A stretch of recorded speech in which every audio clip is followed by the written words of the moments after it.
Well, good morning, good afternoon, and good evening, and welcome to our webinar Wednesday here at PickCloud. This is an exciting day for me because this is something that I've been trying to do for some time now, and I thought this would be a great opportunity to have a brief introduction to OpenQM. So I'm pleased to have Martin Phillips from Ladybridge on board with us today. So let's get right into it. It's 10:31 here, so as promised, we're going to get this thing started, and I promise we will not go over unless the questions are real good. So basically, the general housekeeping is everybody's on mute. There's a reason for that, so we're not all talking upon each other. I encourage all of you to ask questions as we go through this. We've already had one question come in, which is good. So please use the GoToWebinar question feature on there and just ask away. We have another person monitoring the questions, so we will attempt to get to them as quickly as we can. So, and as far as the presentation, we will record this. We always record it, and we'll post it to our website. That usually takes 3 to 4 days to get that up there. And then a copy of the presentation will also be available if you need a copy of that. So here we go. Just the agenda. I always like to talk about PickCloud and where we've been. I'm not going to spend a lot of time on that. And then what I'm going to do is hand it off to Martin, and we're going to get into some of the overview of OpenQM. A lot of you have asked about that since our recent announcement as database as a service. And then I'm going to talk about why, just briefly again, why OpenQM MultiValue pick is a great option for the cloud. We've all heard about moving into the cloud, and a lot of you have called me and asked about that. So we'll talk briefly about that as well. And then the big thing that I'm excited about is the database as a service. So we'll do that. So, and then of course question and answer. So as you guys know, we've been at this for a little over a year now, and I always thought that going into the cloud was going to be the thing to do. And after researching this for many months and even years, I found that I didn't know a lot about it. But once I did partner up with the proper hosting company, I realized that we could achieve what we wanted to do, which was put MultiValue in the cloud and then be able to offer our clients a worry-free environment. And I'll talk about that a little bit later, but really give our clients a 99.99% uptime. And that was something that I didn't really think existed out there, whether it was on-premise, but if this is something that we can achieve in a properly managed hosted environment. So I'm excited to talk about that. Of course, we have a lot of expertise on the cloud side as well as the MultiValue side. We have a great partner on our hosting, and we have access to some really fine picking engineers that we tap from time to time. Now, a lot of you haven't moved to the cloud, or maybe you want to take what I call a baby step, and that's maybe putting your backups, storing them in the cloud, or even going with a disaster recovery option, maybe doing a hot backup or something like that in the cloud, and we can do that. So, of course, we'll do other non-pick stuff if that is a request. We go ahead and do that. Now, one of the things that you want to look at when you are picking that right solution to go into the cloud, we're talking about location coming from on-premise and moving you into a cloud. Of course, the infrastructure, the business model, talk a lot about that. The capital expense that you got to pay for versus an operating expense. That changes some of the financial numbers on that. There's not a lot of outlay when you move into the cloud. Of course, the ownership, you no longer have invested in that equipment, so now you're leasing or renting that. As far as the management of that goes, now you've freed up a lot of time. So the people who have managed this in the past, you don't realize how much money that really costs you to be able to do that. Now you've handed it off to a professional. That's all that they do. Okay. Now, as far as the technology, our servers are constantly being refreshed and updated, and that's all done behind the scenes. You don't worry about that anymore. You don't worry about it's time to update my hardware. That's all taken care of. We give you a service level agreement, and we'll meet those agreements that we have in there, and some of it's by updating the hardware in the background. Of course, the scale of the machine. This is the great thing, you know, in the past, you always bought the machine for, okay, where am I going to be? Today, you pay for what you use, okay? It's like a, you know, a gas meter that's at your house. You pay for only what you use. You don't pay for the whole year in advance or the whole 5 years in advance, as we've done in the past. So you pay basically you pay as you go. Now our data centers are spread out across the country. We're proud to say that we offer a hosting center in all 4 time zones. This is key. Depending on where you're located in North America, you may be in any one of those data centers. We have found that it really doesn't make a difference where you are. It maybe if you go down to the millisecond, you can find it, but in traditional multi-value applications, you could be in California and have a server in Virginia and still maintain the performance that you need. But this gives you that option on where you want to put your hosted center. So just quickly, the cloud business continues to grow. In fact, I just read an article today. Gartner just posted something about how the fastest growing, one of the fastest growing segments right now are coming from the ERP software providers because of software as a service. And this is what really excites me, is when I am out there talking to the traditional, what I call pick shop, and how they've priced their software, their whole solution is, you know, one big price. And now they can take a look at this model and say, you know what, now I can sell my software like a service, sell it as a service, and I can charge just the fee that I need to charge, and to get everybody you know, on their software, rather than having this big cash outlay where you have to pay for the software, you have to pay for the hardware and all that. Put it in the cloud and start positioning your software as a service. It works great, and this is the pick model is perfect for this, and the performance is great. You've heard me say this, and I continue to do this. This is kind of our mantra here, our mission statement at Pick Cloud. We're all about preserving and rejuvenating our clients. So many times when I meet with customers out there, you know, they say, gosh, Mark, we got to refresh, we got to do something that, you know, new management's come in here, and I do my best at preserving and then trying to rejuvenate the application, because at the end of the day, you know, where are you going to be if you do invest in that $100,000, $500,000 piece of software? Are you going to be better off than you are today? So we take a look at that, and it's the littlest things can save those accounts that are out there.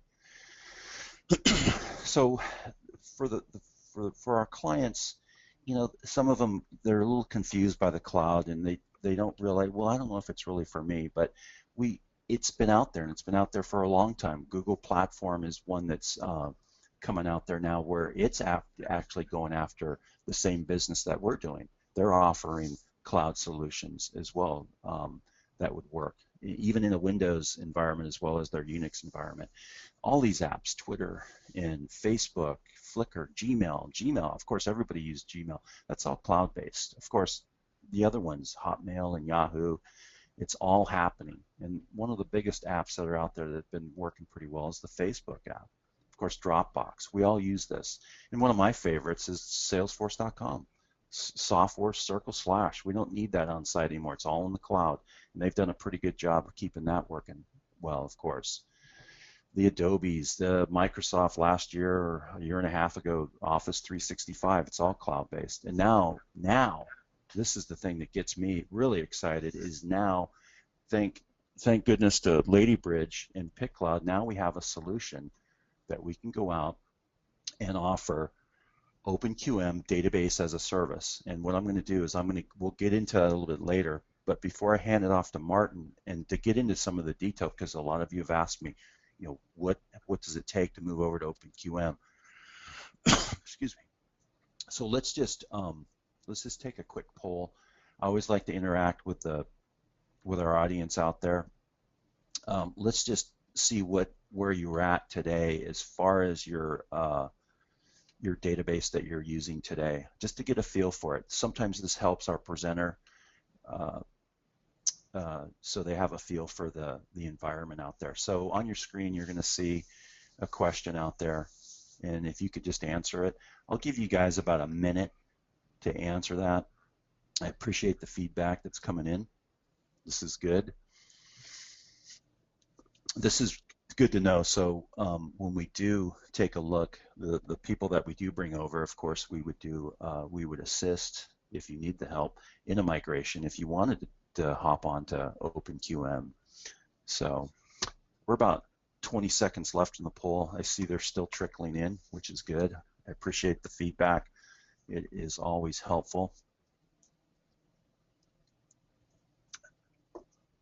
All right, I don't see any more coming in. There's a lot of you out there on the call today, so we got one more. All right, it's been 1 minute now, so I'm going to go ahead and close that poll. And let me share those results with you, so you can get an idea of what we have out there. So it looks like a big chunk of you are using D3, which is great, and then Universe, okay, and then some other. And guess what? There's nobody using OpenQM. I love that. That's great. So let's continue on here. And what I'm going to do now is I am going to, looks like I'm going to hand it off to Martin now. So Martin, I'm going to give you control here. So let's do that right now.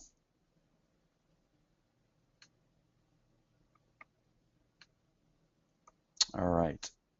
It's off to Martin, so if you could take it from here. Okay, do you have my screen up? Do you have my screen, Mark? I don't see it yet, but hang on one second. Oh yes, it's there now, thank you. Yeah, excellent. Okay, so what we're going to do here is to take a quick look through the main features of OpenQM, find out just what it is and how perhaps in a cloud-based solution it can represent a really good way forwards. So the obvious starting point is what is OpenQM. As it says here, it's a multi-value database environment that gives you both high quality and performance, but without high prices. And that was always our goal from the very outset, that we're low cost but still being a quality product. And we support all the traditional interfaces, so you can develop the character mode interface, such as the report in the top screen capture there, or you can develop GUI applications, and the one at the bottom is one we developed for control for emergency systems here in the UK. So we have the choice of interfaces just as you would expect there.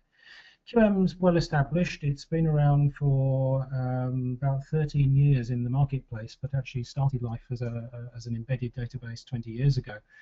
It's well proven, stable technology, and it has all of the main features that you would expect in a multi-value product to find there.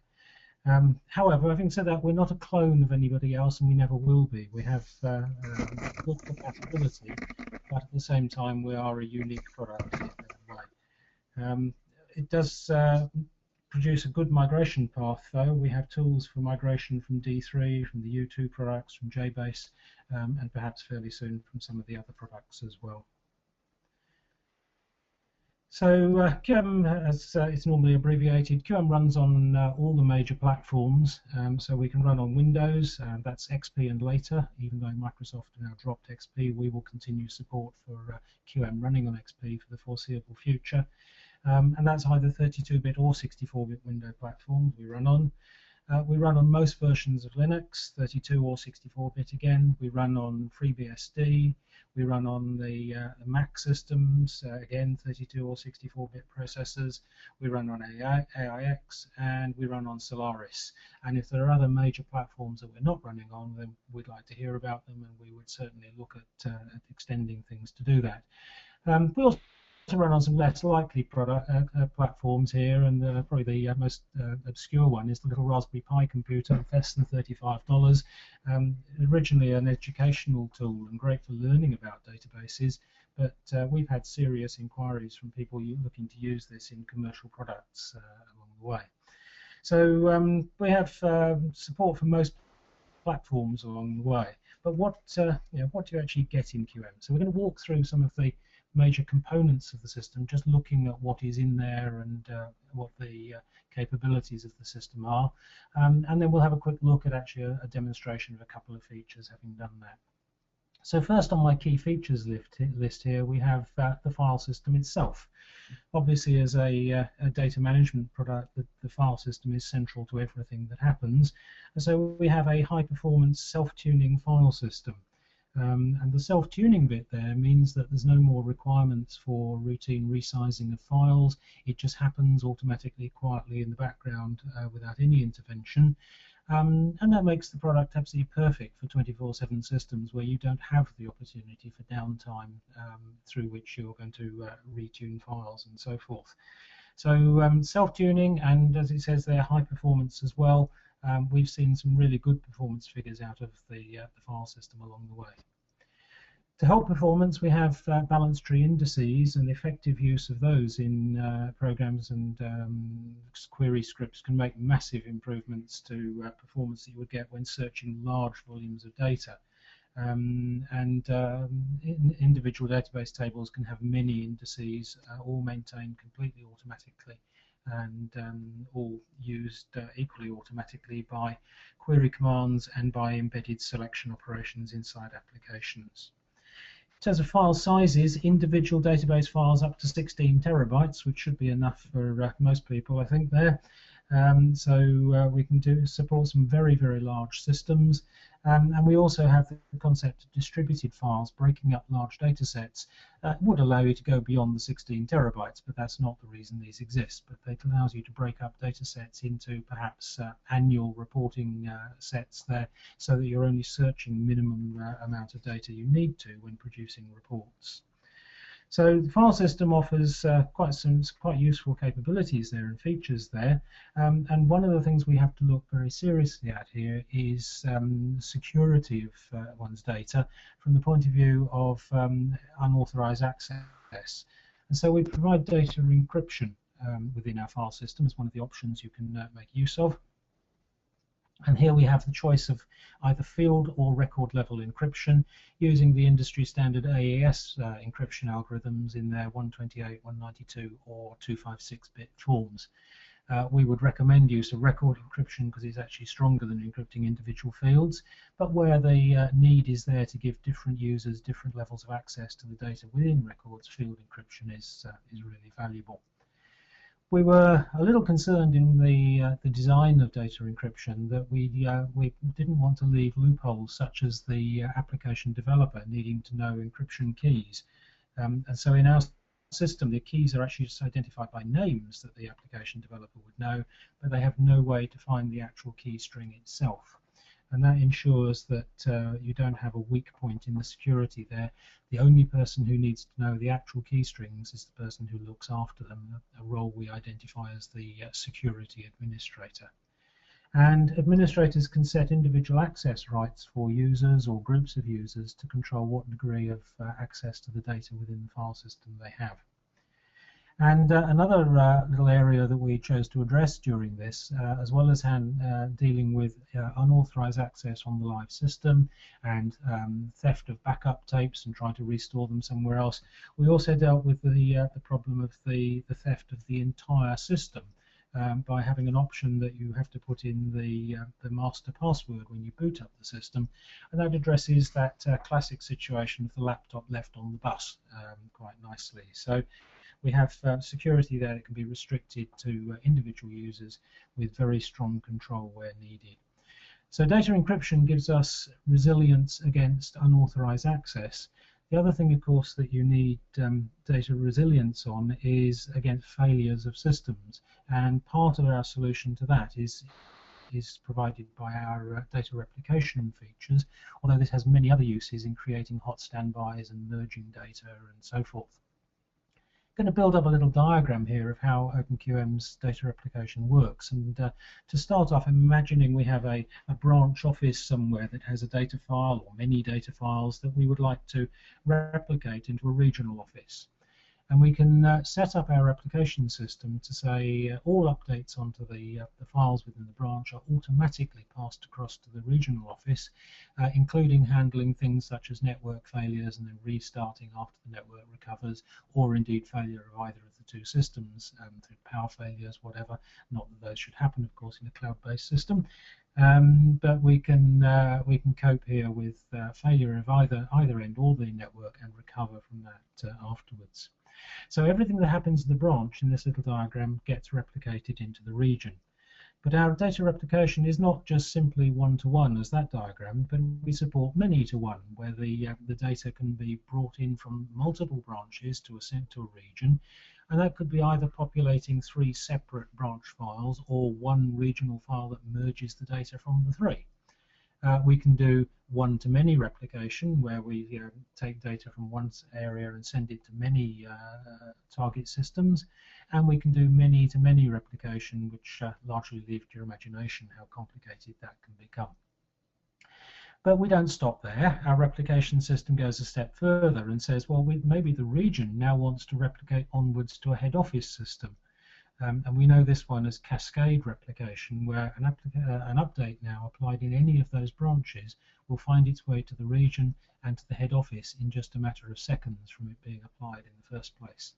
And if we finish the diagram and put in the other side there, well, here we have a typical business structure with multiple branches, with a few regional offices in there, and a head office who, of course, would like to know just what's going on everywhere along the way. And so the cascade replication here would allow us, for example, to take sales from all the branches and have details of them within the head office in moments from them actually being committed out there in the branch. And then the really exciting bit of data replication comes when we make the arrows two-directional. And this is what we know as symmetrical replication, where an update applied to either system at either end of those arrows would find its way to the other end in whichever direction. And if we take it to its limit, and there's controls over how this actually works, but if we take it to its limit, as this diagram portrays, an update applied anywhere within that network of systems will automatically appear in all of the systems shortly afterwards. So very, very powerful, where you need to maintain copies of price lists or copies of sales records on a multiple branch type basis in that way. Moving onwards to look at how we can get access to data that lives on other systems rather than locally. We have 2 features here. We have something called QMNet, which is an integrated part of the QM software and gives you access to data on other QM servers with full access control, locking, and all of the things that you would expect to find there, so that the data appears to be local even though it's on a remote system. And if you're working with a system that is not QM at the other end, we have a system called the Virtual File System, the VFS, that allows access to other data stores. And this one works by having a user-written handler that is called for every file system operation, read, write, open, delete, whatever. And it then has to say, well, how do I handle this for this particular link? And when we look at the product in the demonstration in just a moment, I will actually show you the VFS running for getting data out of a universe system as though it was part of the QM world. So the virtual file system gives us access to other data stores, and we know of people who've used this for accessing Oracle, MySQL, and U2 products and so forth. Within the file system, staying file related, and it doesn't matter here what sort of file we're talking about, we have trigger functions that allow you to do data validation or to do event triggering, and these are high performance trigger functions. They operate extremely fast, and in their validation role they would be called before writing or deleting records to determine whether the action should be allowed to go ahead. Or in their event triggering role, they'd be typically called after writing or deleting records to trigger events such as restocking the shop or whatever as a result of the update that has just been made. And in fact, we have 7 different points at which we can we catch triggers. Post read, which allows you to implement your own encryption systems, your own data security systems, whatever, should you need to do so. And we have pre and post write, pre and post delete, and rather rarely used pre and post clear file. So 7 different points at which triggers can fire there to validate data or to trigger other events within your application. Moving away from the file system to think about other aspects of the QM environment, one of the things that is fairly relevant to the diagram that Mark put up at the start of this presentation is about multiple time zone support. The traditional way that PIC-style applications work, using date and time in terms of the times being seconds since midnight in the local time zone, is fine for most applications, but it could well be you have an application that spans multiple time zones where there's ambiguity. This meeting here may be at 10:30 for those of you on the west coast of America, but for me back here in the UK it's 6:30 in the evening. And there's potential that if we talk about times in a local time zone form, we get it wrong. So we have the option in QM to store time zones in a time zone their time values in a time zone independent form, where we actually store them in UTC form, and then we have conversion codes that will convert the time into the user's local time zone, or whatever time zone he chooses to select that he'd like to see things in. And so this would allow users in different time zones to produce the same reports or to run the same programs, but to see the data presented with the times in their time zones, not in the time zone of whoever wrote the application along the way. And this is extremely powerful when you have applications that span geographic regions. Sort of also geographic relationship here a little bit. Another feature we have is extended character set support, where we need to support characters outside of the 8-bit character set. And the ECS version, extended character set version of QM, supports the Unicode basic multilingual plane, which has all of the characters found in common business languages and space to map in characters from outside there if you really need to introduce some other character sets as well. So ECS is particularly important in Europe, probably rather less important over in the United States, but it does address the problems, for example, of dear old Mr. Muller, who for years and years has had the problem that his name can't be represented in PIC-style databases because the U umlaut becomes a sub-value mark. We resolve that one here by allowing the marked characters and their displaced characters to appear in the same data.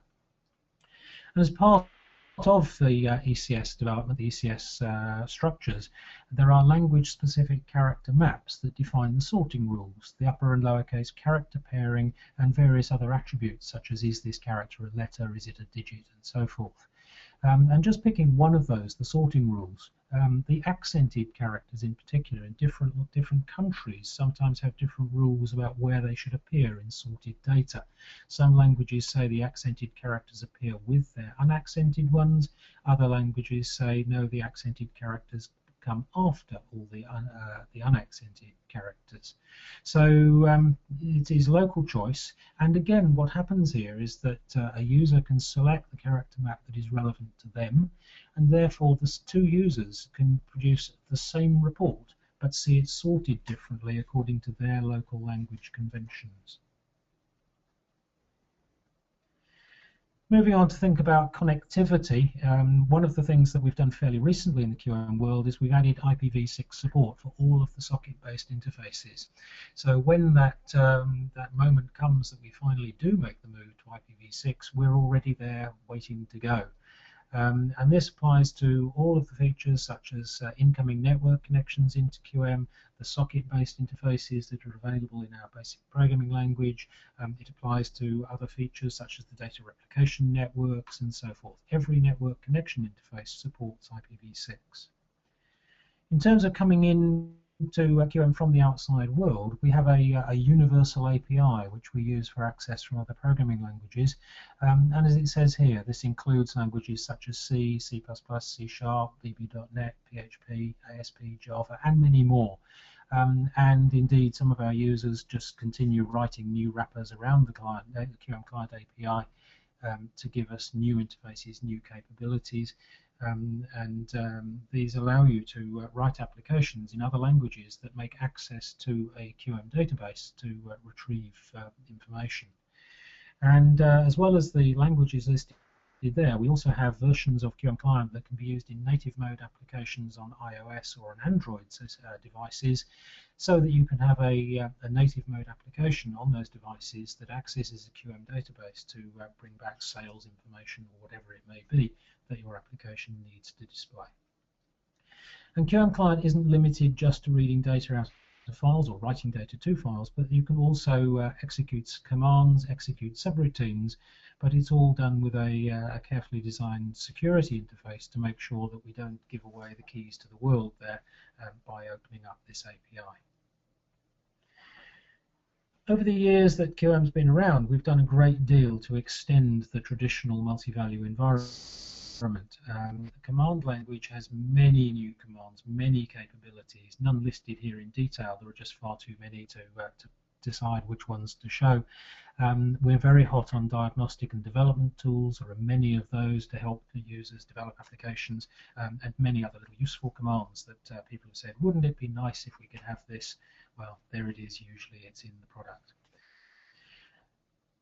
Database dictionaries defining our data are always one of the area people get a little bit worried about when considering migration. Will my data come across? Will my dictionaries come across? The data itself is exactly the same as on other multi-value data. We've stuck to the same data model, no changes. And then within the dictionaries, we support both the information style D and I type dictionary items and the pick style A and S type dictionary items. One little difference we've made there is that in our case, A and S type items that have correlative expressions in them are compiled to give high performance compared to their interpretive use on other systems. And we've added some other dictionary types as well, and in particular just mentioned here something called the L type, the link record, that can remove the need for a lot of trans operations or T conversions when linking from one file to another, significantly simplifying dictionaries, significantly simplifying some command operations. So we have the two different styles of dictionary entry, and they can be used together without any problems there. Related to dictionaries, we move to the query processor, and we've done many things here, lots of extensions to the query processor. One that I'm going to demonstrate in a few moments is pan and scroll. Panning allows us to deal with reports that are wider than our screen, so that we can't fit the whole report onto the screen at one time, but we might want to be able to use the cursor keys to pan across columns, and we have the option here to have fixed columns and panning columns, and as I say, I will demonstrate that one in just a few moments. In the other direction, literally, we have scroll, so we can scroll up and down through query reports here. And how often have we all done this, paging down through a report, hitting the return key, and the page we really wanted just disappears off the top of the screen and we have to start again.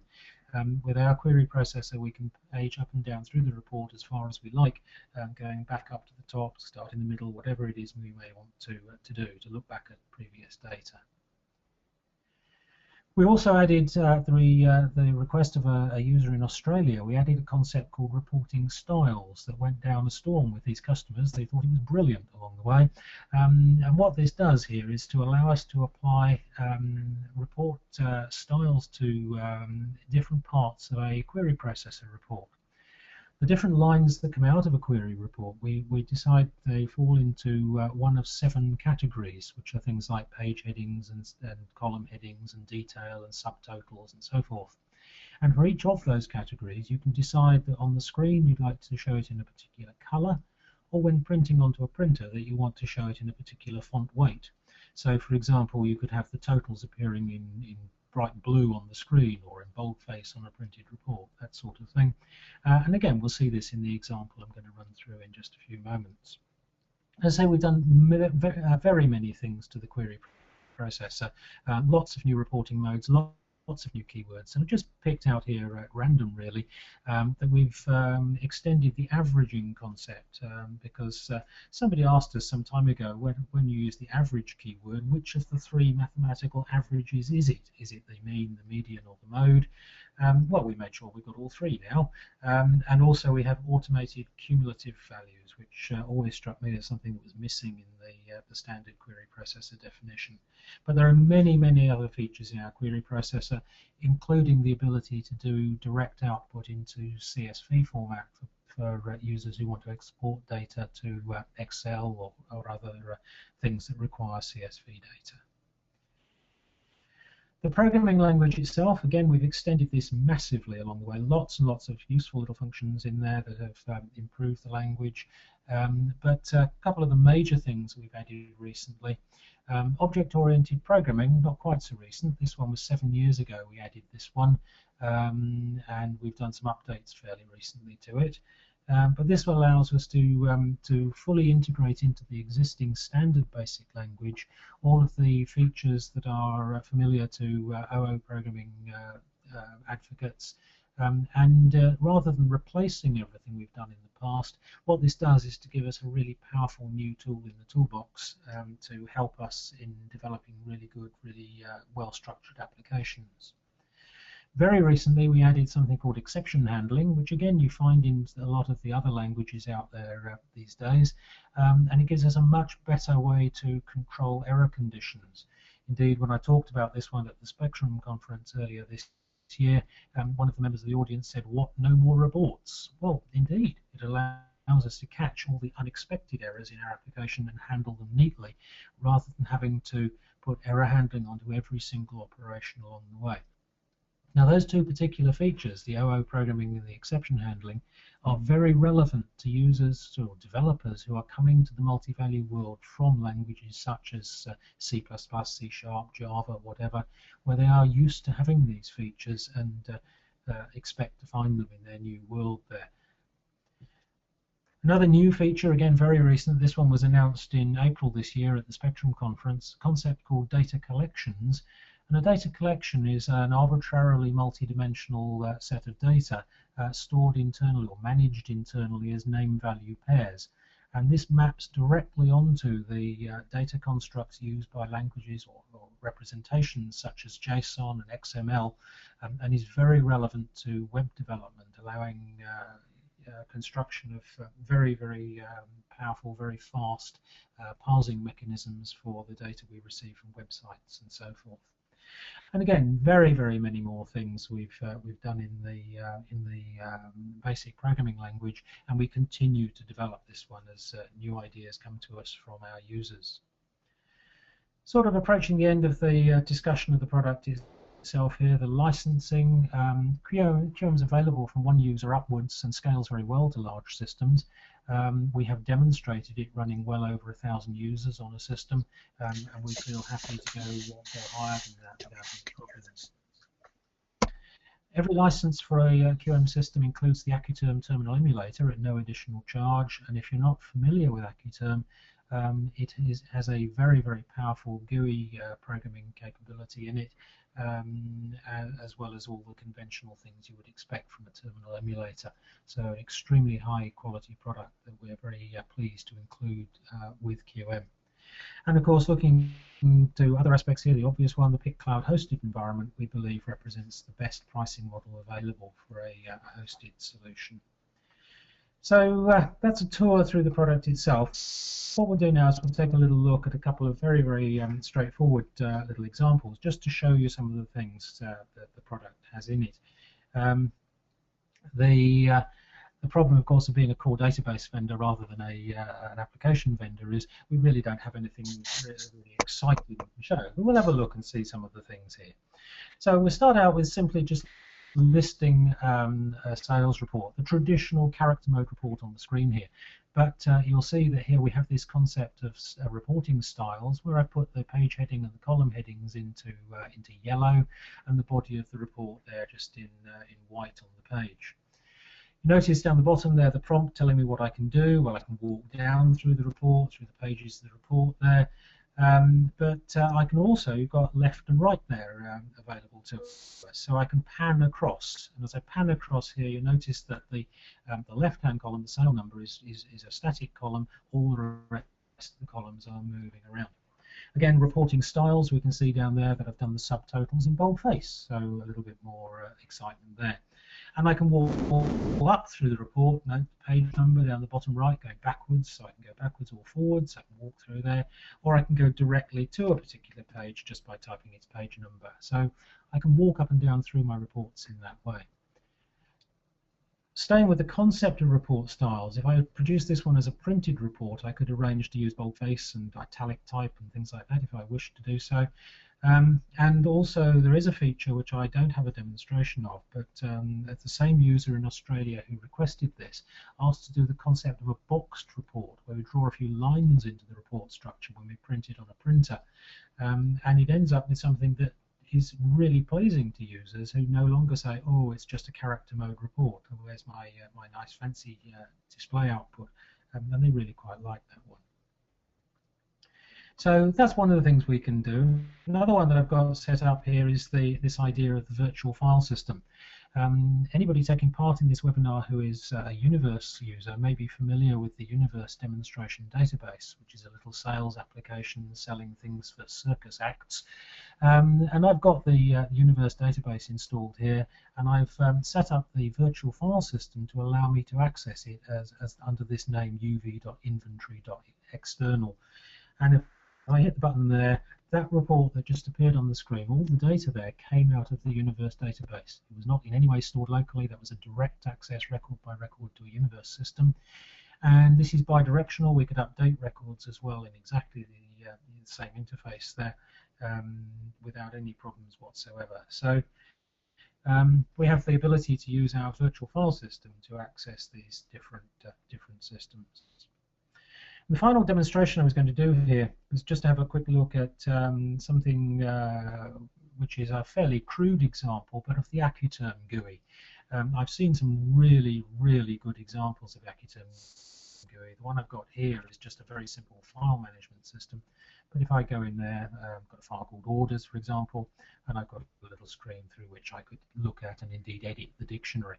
Very, very simple little GUI application there using the capabilities of the Accuterm terminal emulator with really quite minimal coding to achieve this. A lot of it is done by just drawing pictures in the traditional GUI development manner. So those are the three areas I was just going to demonstrate there, and I think at that point we can return back to we can try and return back to the right screen. No, not that one. Doesn't seem to want to go back. I think, Mark, it's all yours again if you'd like to take it back. Okay, great. Oh, good job, Martin. We've gotten a lot of good questions, so super. So let's let me grab the screen back and we'll wind this up. Let's do this.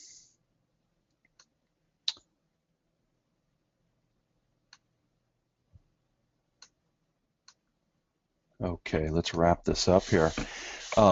Let's make sure you guys are all still there. One more quick poll question, and then we'll wind this up. So one of the things that I'm curious to know too is the preferred environment that you're running on, or the OS that you're running on. So I'm just curious to get a feel for that, because that's obviously important.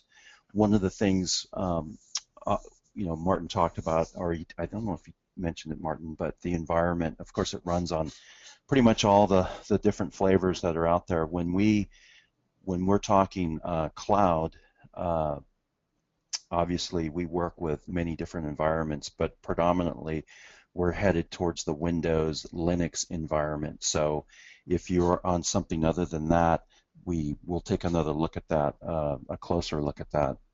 So I'll keep this poll open for another 20 seconds or so. It's important to know that in our hosted environment, it is in a VMware environment. So if your preferred operating environment works with VMware, it should run in our environment. So, but right now we're leaning towards a Windows and Linux Red Hat CentOS type environment. I'm going to talk about that just in a second here. So it looks like you guys have answered the poll. So let's go ahead and close it. Let me share the results so you can see those results. So it looks like a majority of you on Windows, almost 60%. That's pretty typical from what we see out there when we talk to the users. And then CentOS is up there, which is good to know. And then, of course, AIX.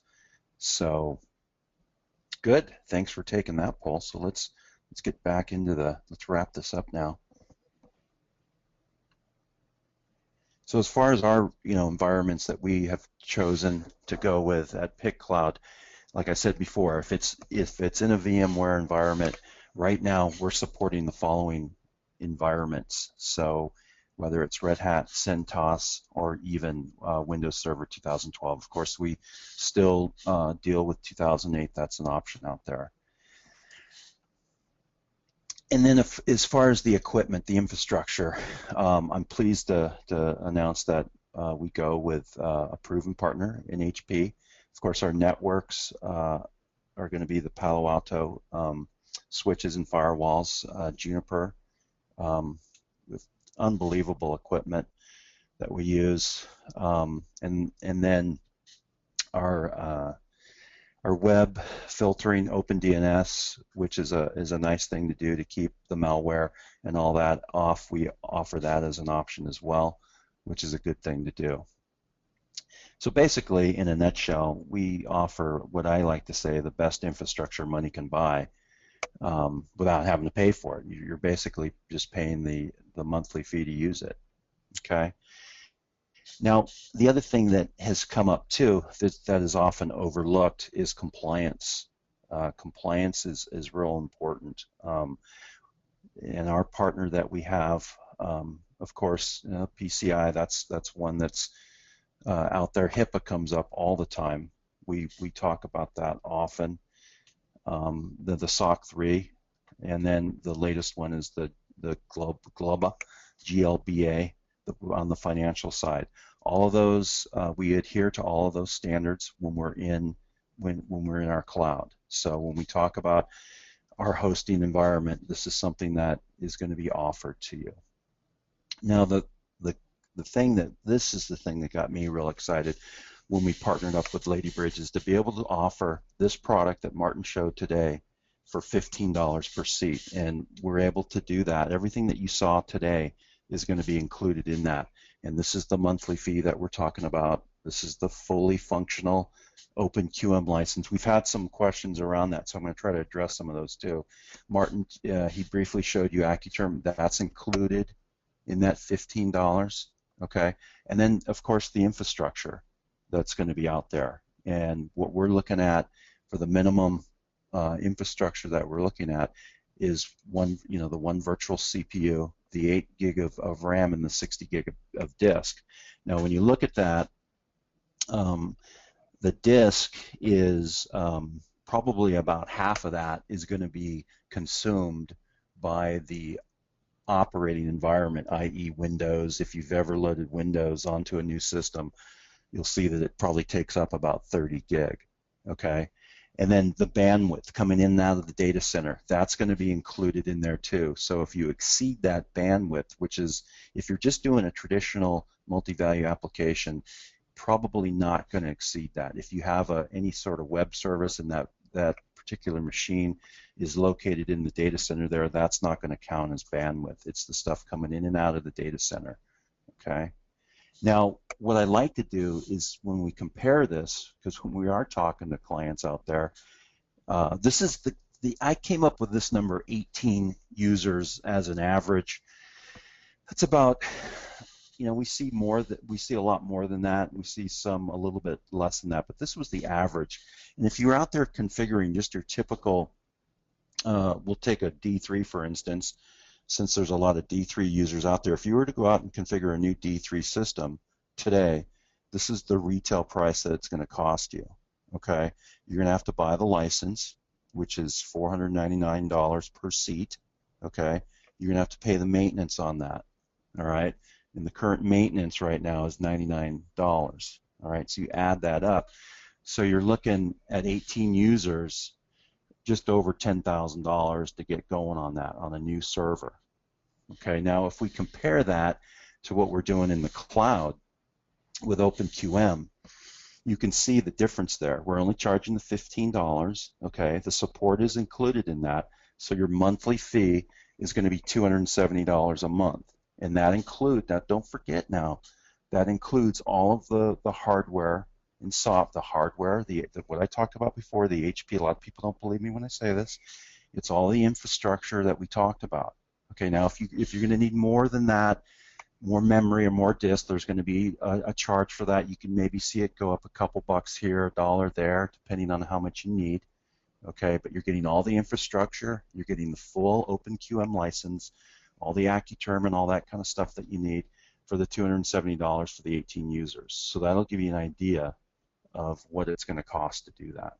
So this is exciting stuff, because what this now allows is the client that's been out there, the reseller that's been out there that's been selling, you know, the $30,000, $40,000, $50,000 package. Now he can rethink the way that he sells his software and do it as software as a service. I'm so excited about it. Everybody I've talked to about this is like, geez, I mean, they don't believe it's real, number one, but this is something that you can do today. And the great thing is you take that burden off of yourself as far as dealing with the infrastructure, and you hand it off to us and our partner, and we can, you know, host that for you. You don't have to worry about it. So that's where we get the worry free. Well, Martin, we got a few questions here, so let's try to answer these. We're winding up here. We got about 10 minutes, so this is probably a good time to start answering some of these questions. And let me pull up my panel here of questions, because we do have a few. So first question is, I've heard, Martin, you're still there with me, right? I'm still here, yeah. Good. Yeah, don't leave me now. Okay. No, I've heard OpenQM is a lot cheaper than traditional MVPIC seats. Can you explain your pricing model for on-premise if we don't go into the cloud? Well, let me just take a crack at this, Martin. If someone were to come to us today and they say, hey, we want a new license, but we want to stay on-premise, we're going to charge you $112 per seat for that license, and that'll include the 1-year support. Now, if you want to go a little bit longer than that, and correct me if I'm wrong, Martin, but if it's $140 per seat, this is US dollars, and that'll get you support for 10 years. So, good question. Okay.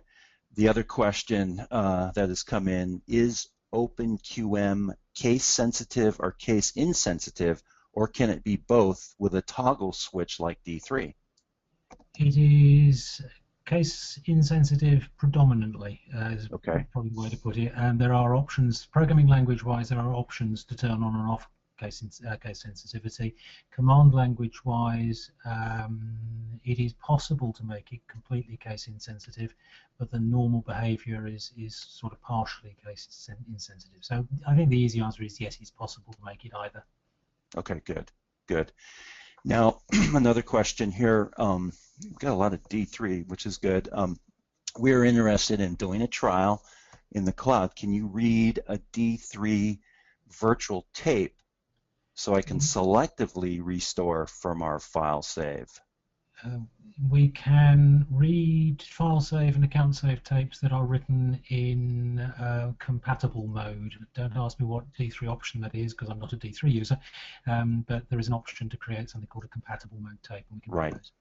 Yeah, what I've told people is we can read the tape, we can bring it on down, and then if you want a selective restore, that may be a little bit tricky, but I'd like to get it all down there and then deal with it once I'm in the OpenQM environment. So, another question came in, is this possible with Open Insight? Yes, easy answer, yes. There you go. There is an interface to Open Insight. Okay, good. What is the cost of OpenQM? We went over that. That was in the presentation. Let's see. Here's a question coming from a JBase user. Can you do symmetrical data replication with a virtual file system? I have to think about that. I don't think we can, but it would be an interesting one for us to add, and probably not unduly difficult. Okay, it looks like that, as I said, that's coming from a JBase user. So we'll set that one aside, and we'll respond directly to the person that asked that question. Okay. So, okay, here's one, Martin, that we can talk about. Can you talk about the size of companies that OpenQM is currently some of the companies that are currently using OpenQM. Maybe some of the, how many users, disk, all that kind of stuff. Yeah, and under UK privacy laws, I'm not allowed to reveal names on this without their permission. But we have companies ranging from single users systems through to our biggest system supports just under 500 users on a live machine. They span all sorts of markets. We've got quite a lot of medical systems. We've got quite a lot of financial systems, retail systems. Right. But finer details of exactly what they do, we don't tend to know, I'm afraid. Right. Now, on that one that's nearly 500 users, what environment is that one running in? That one is, they were a D3 shop, and they're running on a Linux system, but I don't know what Linux breed it is. Very good. Okay. There is a case study write-up for some of these sites, and they're actually on our website. Right. Here's another good question. Does QM offer ODBC interface for Excel and the ability to with reports to Excel? There's two sides to that question. The first one, do we have ODBC? The answer is no, and we don't have it. We looked at it some time ago at a user's request and found that to develop it would put the price just out of reach of where they wanted to go because they had so little need for it. We can, however, get data into Excel by using our QM client interface, and that is significantly faster than ODBC. And certainly I'm aware of one user who requested the ODBC. We told him no, we don't do it. He went off and did it with the QM client. He came back and said, wow, this is amazing. So we have a solution, but it's not ODBC. Okay. If you really need ODBC, there is a third-party offering available. Okay. Also, part of that, if you're still on the line here, is there any built-in XML conversion commands such as XML TODYN, such as it is in JBase? I don't know if I've heard of that before. I think the easy answer is going to be no. I'm not an XML expert, but our query processor can produce XML output, and we will be writing an XML parser to go with our data collections development, but that doesn't exist at the moment. But I suspect that we don't have what the questioner was asking for. Okay. Since OpenQM can run on the RPI, it must have pretty light requirements on Linux. Does it have any significant prerequisites besides GCC? Well, we need GCC in order to compile it, so that falls into our ballpark. It is extremely small footprint product. The total size of the Linux version is under 1 megabyte, and a lot of that is shared. So that it's shared between users. You only load one copy of it for everybody. In terms of sort of building for other platforms, on the whole, yes, if it's got GCC, we can build for it usually. Right. Okay. Let's see, another question here. I have a PIC database and AccuTerm. Will that reduce the cost? Will I be able to continue to do my own programming? Well, if you're moving into OpenQM in the cloud, obviously that's going to reduce the cost that you already have because nobody is, pricing their database like us. So yes, and then the AccuTerm, yes, you continue to do that. Any development that you've done in AccuTerm, you can bring forward to work on OpenQM. So I guess the question is yes. Now, if you decide just to move your existing environment into our cloud, that's a different thing. You're basically just forklifting it and moving it into our cloud. Now you're under our hosted environment. So another question. Can I just pop back to the previous question there, Mark? Sure. I think it's just occurring to me I may have misunderstood what the questioner was asking. Oh, okay. When he was asking about GCC, I'm just wondering if they are confusing what we're talking about here, which is the commercial product, with the open source version that's aimed at developers. The open source product is not suitable for business use. It is definitely a development sandbox for playing in. If that's what the questioner was thinking about, then maybe they need to just talk offline about that. Okay. Now, if we'll see if that comes up, but thanks for going back to that. So, someone asked me if they wanted to do a single user, is the cost just going to be $15 a seat? What we do is we offer on all of our platforms a 30-day evaluation. So if you're a developer, or if you just want to, test the waters, I encourage you to take advantage of our 30-day offer. Once that 30 days is up, then the meter starts running. So yeah, you can try it for free for 30 days. That's not a problem. So I encourage you to do that. In fact, anybody who's moved into our cloud has always taken that step. Is they always test it, because they can't believe it, that it's really true. But I encourage you to test it before you try it. That way we work out a lot of the kinks. A couple more questions here. I know we're right at the half hour here, so let's see here. Does OpenQM implement something similar to flavors in other implementations? Yes, we've gone for an approach in which, from the command language, we have something called the option command that allows you to turn on and off assorted compatibility features, and in the programming world we have a compiler directive that allows you to turn on, again, individual features in the language. So where flavors tend to be a little bit sort of a sledgehammer approach, turning on lots of things at the same time, we've done it giving you the ability to fine-tune that on the individual features. Okay, good. Good. Another JBase client out there, they want to know if can we read JBase backups? Yes, we can. We've done just recently done a JBase migration, for which, amongst other things, we wrote a JBase tape reading routine. So yes. Okay. Any sample code for download, like for sockets for PHP interface? There's the PHP QM client wrapper is on the website, but I don't think there's any socket interface as such in it. If people need sample code on particular topics, I suggest they just drop an email to support. Okay. All right. I'll encourage that attendee to do that. Do you have any API that can be used by Windows developers in a similar way, MVSP on MV database/D3? If I understood the question, I'd be able to answer it. I'm afraid I yeah. So are there any APIs out there used by Windows developers in a similar way? So far I'm happy, but it's when we start on all the various acronyms at the back there I got lost. Right. Well, I know we're winding it up here. It's the half hour here. I got another question. Are there any extra charges for any of the features that we've seen today?